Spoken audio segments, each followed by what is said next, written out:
There is a boy in a marble room, and a tired old man is teaching him how not to become a monster.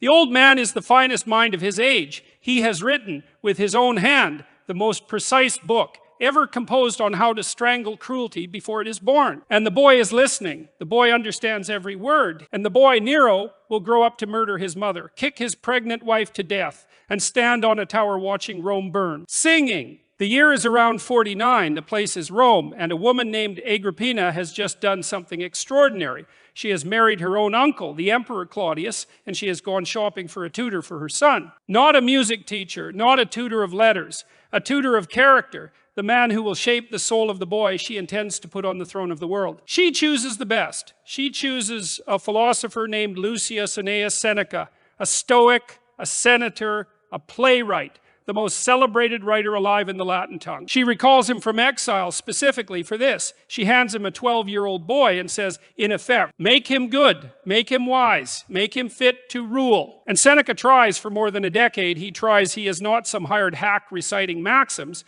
He is a man who genuinely believes, who has staked his entire life on the belief that a human being can be taught to be virtuous. That reason, properly trained, defeats the worst in us. He is about to run the cruelest experiment in the history of philosophy. And the subject of the experiment is a child. Understand what is being attempted here, because nothing like it had ever been tried at this scale. Plato had dreamed of it. The philosopher king, the ruler whose soul was governed by reason rather than appetite, the one man whose absolute power would be safe precisely because his mind was ruled by the good. For 4 centuries that had been a fantasy, a thing argued about in shaded gardens. And now, in this marble room, the fantasy is being built. A real philosopher, a real heir, a real throne waiting at the end of the lessons. The dream of the wise ruler is finally getting its trial run. And the universe, it turns out, has a cruel sense of irony, because the boy chosen to test whether philosophy can make a good king will become the most infamous tyrant in the history of the Western world. Picture the days of it. The lessons are not abstract. Seneca is teaching a future emperor how to feel, how to receive an insult without it becoming a death sentence, how to hear bad news without the room paying for it in blood, how to hold the most dangerous power a human being can hold and not be deformed by it. He is, in the most literal sense, teaching a god how to be a man. And for a while, the boy nods. The boy learns. That is the part that should frighten you most. Not that the lessons were bad, that they were good and they were heard and they were understood. And it was not enough. To understand what Seneca was fighting, you have to understand the weapon he had forged years before for his own brother. Seneca had written a treatise, 3 books. Its title is De Ira, on anger. And it is not a gentle book. It is the most ferocious dissection of a single human emotion ever set down in the ancient world. Seneca opens it by refusing to be polite. He does not call anger a flaw. He does not call it a weakness to be managed. He calls it a temporary madness. Brevis insania, a short insanity. He says, the angry man wears the face of the insane man, the swollen veins, the grinding teeth, the trembling hands, the voice that no longer sounds human. He says, you cannot tell from across a room whether a man is enraged or out of his mind, because there is no difference. And then he makes the claim that the whole rest of the book defends. Anger, he says, is not a thing that happens to you. It is a thing you do. It begins with an impression, an insult, a slight, a wrong. That part is involuntary. The jolt arrives whether you like it or not. But then comes a second movement, a movement of the mind that says, yes, this is a wrong, and I will answer it. That second movement is a choice, and it is the only door anger has. Shut that door, and the madness cannot get in. And Seneca anticipates the obvious objection, the one you were already forming. But anger is useful. Anger is fuel. The soldier needs his rage. The wronged man needs his fire. Without it, we would be doormats. Seneca has heard it all, and he is merciless in answer. He says, anger is a terrible soldier because it does not obey. You cannot summon it to the exact size of the threat and dismiss it when the threat is gone. It comes when it likes and stays after. It is no longer needed. It is a fire you light to warm one room that burns down the entire house. Courage, he says, does not need anger. The brave man strikes when he must, coldly, by judgment, and stops the instant judgment, says stop. The angry man cannot stop. That is the whole problem with him. He has handed the steering of his life to something that does not steer. And then Seneca says, the thing I cannot get out of my head. He says, look at the consequences of anger, and you will see they are worse than the consequences of the things we get angry about. The insult costs you a moment. The rage at the insult costs you the friendship, the reputation, the night's sleep, sometimes the life. We rage to defend ourselves against a small harm, and in the raging we inflict on ourselves the large one. No enemy has ever damaged a man as thoroughly as his own anger. This is the cure Nero carried in his head, not vague advice to calm down. A precise, surgical, devastating account of exactly how a soul destroys itself and exactly where the off switch is. He knew where the switch was. He chose over and over not to reach for it. This is the entire architecture of the cure. Seneca's promise is breathtaking in its confidence. He says, you do not have to manage your rage. You do not have to count to 10 and let it pass. You can decline to admit it at the threshold every single time because the rage requires your assent, and your assent is yours to give or withhold. It is one of the great sentences ever written about the human mind. And Nero heard it. Nero understood it. Nero filed it away, the way you file away a weapon. You have decided never to use. Here is the part history does not like to dwell on because it ruins the simple story. For the first 5 years of Nero's reign, the experiment appeared to work. Romans later called this period the quinquennium Neronis, the 5 good years.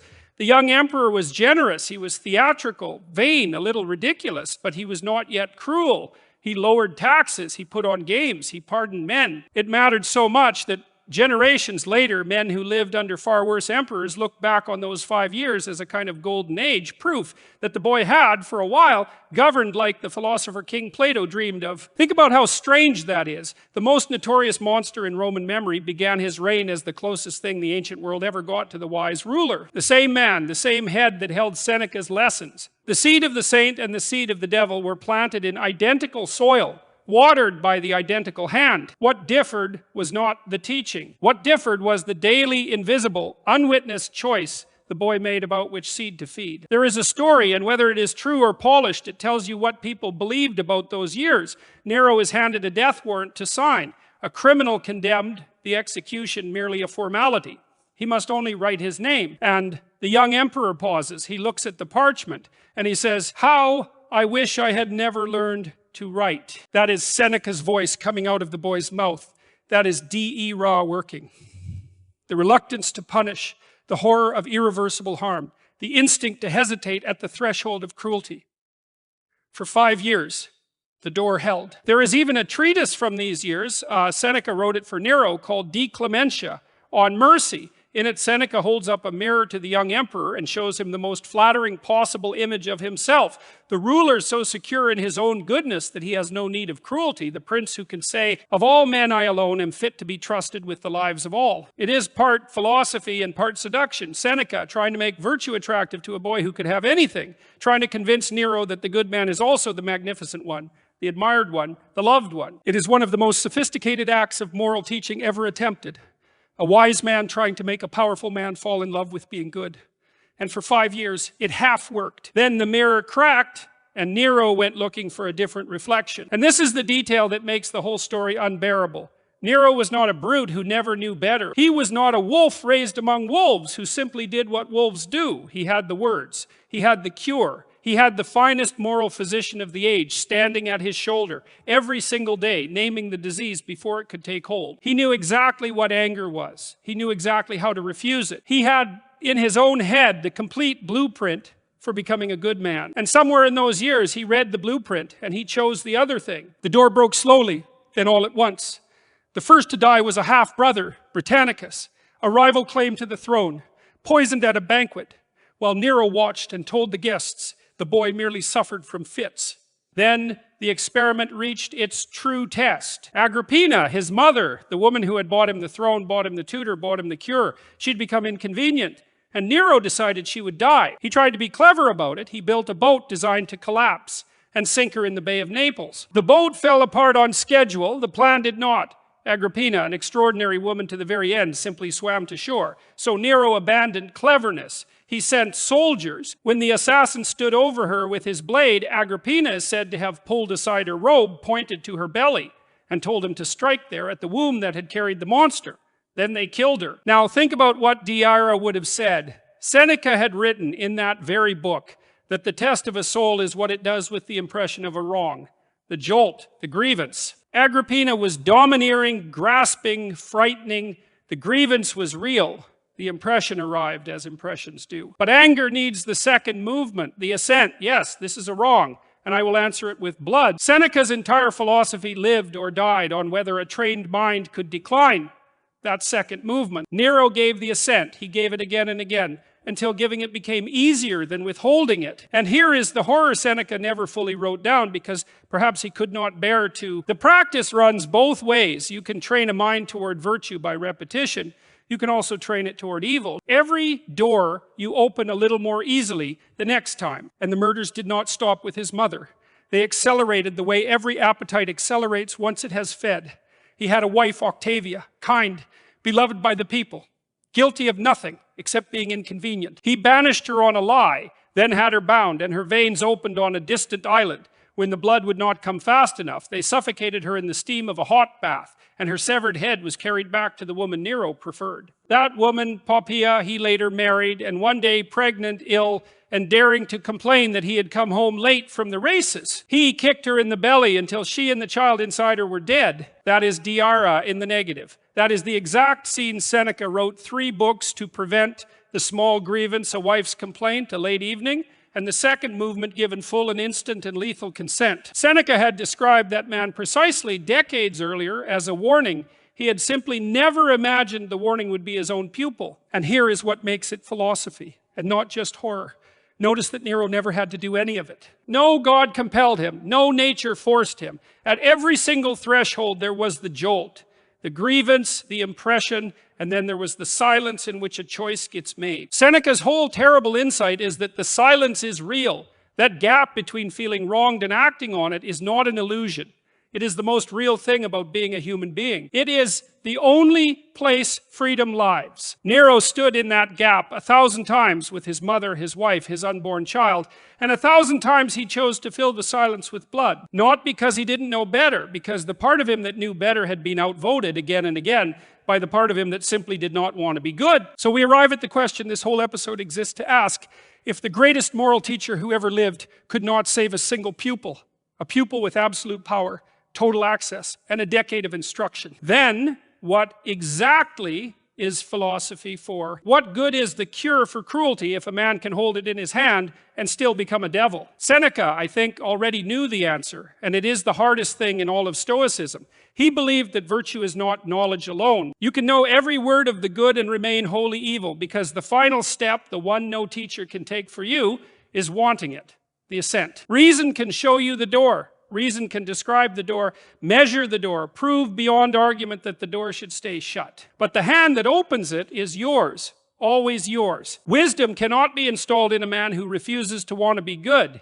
You cannot pour virtue into a soul that has decided to stay empty. This is why Seneca in Diara keeps circling back to one unglamorous word: practice. He says the cure for anger is not a single act of understanding. It is a daily discipline. He describes his own nightly ritual. Every evening, lying in the dark, he puts his entire day on trial. Where were you harsh today? Where did the madness get a foot in the door? What will you do differently tomorrow? Because Seneca understood that the mind is not fixed, it is forged. Every choice is a hammer blow on hot iron, and the shape you strike today is the shape you wake up inside tomorrow. Stone and iron. The iron does not choose the hammer, but a man does. And Nero, night after night, swung the hammer the other way. This is the part that breaks the comfortable modern idea that evil is a kind of sickness, something that happens to people who are damaged, deprived, broken. Sometimes it is. But Nero was not deprived of anything. He was given everything: the throne, the wealth, the adoration, and rarest of all, the truth delivered daily by a master in words so clear a child could follow them. If evil were only ignorance, Nero would have been a saint. He had no ignorance left to cure. And so he stands as the permanent refutation of the most seductive lie we tell ourselves, that if people only knew better, they would do better. Nero knew better than almost anyone who has ever lived. Knowing was never the missing piece. Wanting was the missing piece, and no one, not Plato, not Seneca, not God himself standing in the room, can want a thing on your behalf. Seneca had a word for the soul that has stopped wanting the good. He did not think such a soul was free. He thought it was the most enslaved thing alive, because the tyrant who can murder anyone he pleases looks from the outside like the freest man on earth, and is from the inside the property of every passing impulse, dragged from rage to rage with no master but his own appetite, unable to refuse himself anything, and therefore unable to be anything. Nero owned the world and did not own the 5 seconds between an insult and a corpse. Seneca, opening his own veins on a tyrant's order, was at that moment the freer of the 2 men. That is not a paradox.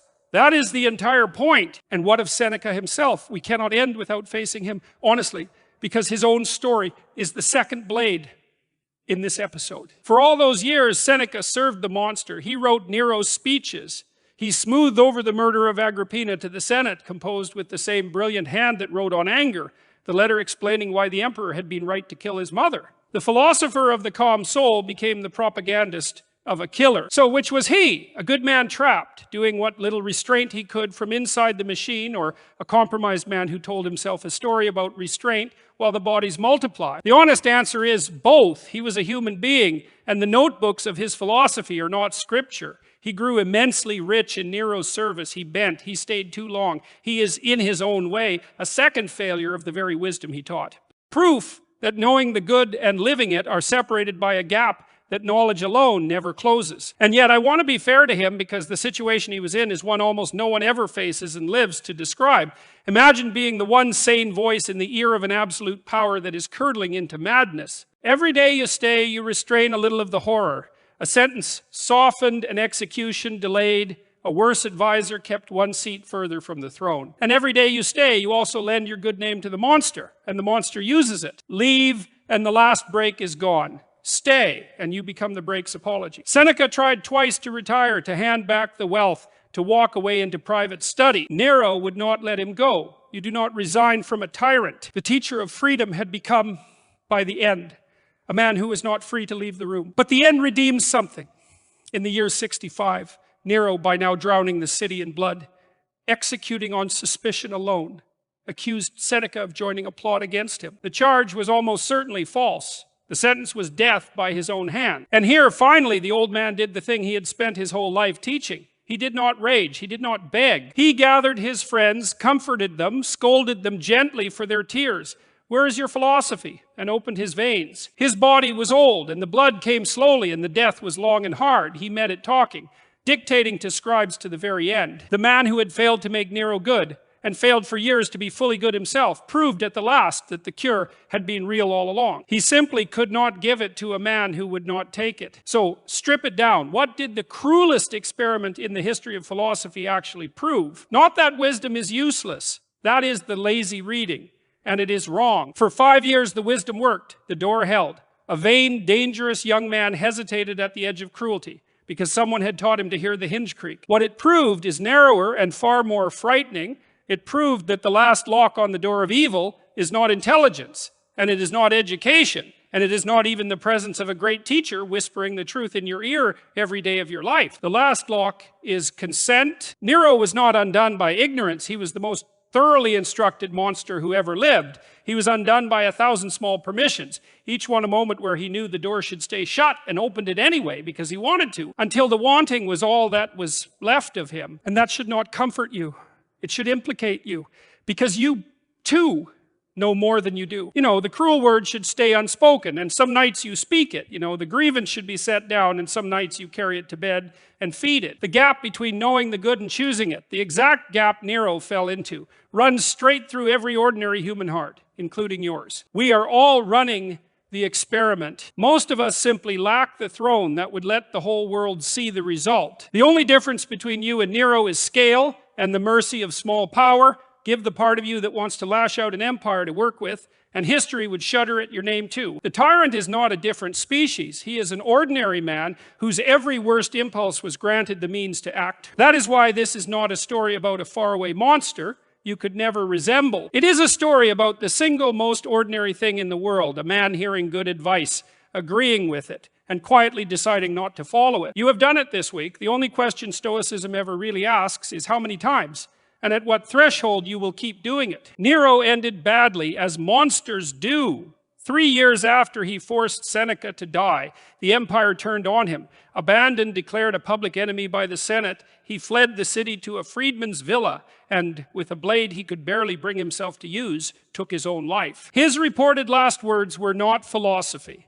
They were the cry of a vain boy to the end. What an artist dies in me, he had been handed the words of the wisest man alive, and at the very end he reached not for them, but for his own reflection. Seneca's book outlived them both. On anger is still read, 2,000 years later, by people who have never held power over anything larger than their own evening. And its hardest lesson is the one Nero taught by failing it. The wisdom is real, the cure is real, the door truly can be held shut, but no one can hold it shut for you. Not your teacher, not your books, not even the finest mind of your age standing at your shoulder. Only you, every night at the threshold. You do not need a tutor for this. You do not need an empire. You only need to do what Seneca did in the dark every night, and what Nero refused to do even once. Put the day on trial, ask where the madness got a foot in the door, and decide not understand, decide to hold it shut tomorrow.